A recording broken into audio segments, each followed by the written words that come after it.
saistīts jau par pamatiem, tas ir izglītības sistēma. Un mūsu partijas viens no fundamentālākajiem piedāvājumiem ir mainīt izglītības sistēmu, proti augstākās izglītības sistēmu, kur ieviest pavisam jaunu, tā saukta Austrālijas modeli, kur būtu pieejami finansējums visiem pēc vienlīdzīgām iespējām un nebūtu tur jāšķirot cilvēku budžeta grupās un savādākās kategorijās. Tādā veidā, protams, arī palīdzot uzlabot augstākās izglītības kvalitāti, kas ir pats lielākais un izšķirošais jautājums mūsdienās arī tam, lai jaunieši iekļautos darba tirgū. Otra būtiskā lieta noteikti, kas saistīta ar jauniešiem un bezdarbu, ir tā, ka mēs piedāvājam arī darba devējiem nodokļu atlaides tajos gadījumos, kuros viņi pieņem darbā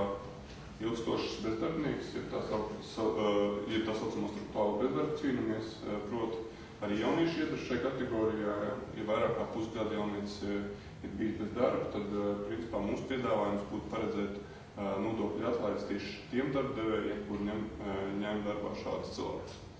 Tas varbūt neatiecas tikai un vienīgi uz jauniešiem, bet jaunieši arī ir tajā kategorijā. Trešā lieta, noteikti, ko es pats gribētu pieminēt un kas man pašam arī ir nācies novērot saistībā arī ar izglītības sistēmu, ir tas, ka noteikti iestāsimies par to, lai celtu prestīžu profesionālām skolām, jo, manuprāt, virkni jauniešu, arī mani vienaudži, kas pēc vidusskolas iestājas augstskolā, to nepabeidz un neiegūst profesiju,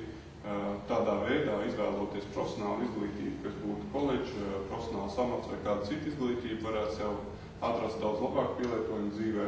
un vienalga, vai tas ir frizieris, atslēdznieks, galdnieks vai kāda cita profesija, tā tomēr ir profesija, ko viņš var pielietot līdz mūža beigām un tādā veidā nopelnīt sev iztiku un noteikti arī vairāk. Jautājums ir tikai par to, ka mūsdienās šai profesijai un tieši arodu izglītībai ir ļoti zems prestižs, un arī mūsu katra paša vaina ir pēc būtības celt šo te prestižu un vairāk aicināt tiešām pievērsties šīs izglītības sistēmas sakārtošanai tieši, lai pēc iespējas vairāk jaunieši tomēr neskatītos uz kaut kāds augstskolas diplomu, kas pēc būtības dzīvē viņam pēc tam varbūt arī nemaz nedod tik plašas iespējas, kā viņš varētu iegūt tās izmācoties kādam.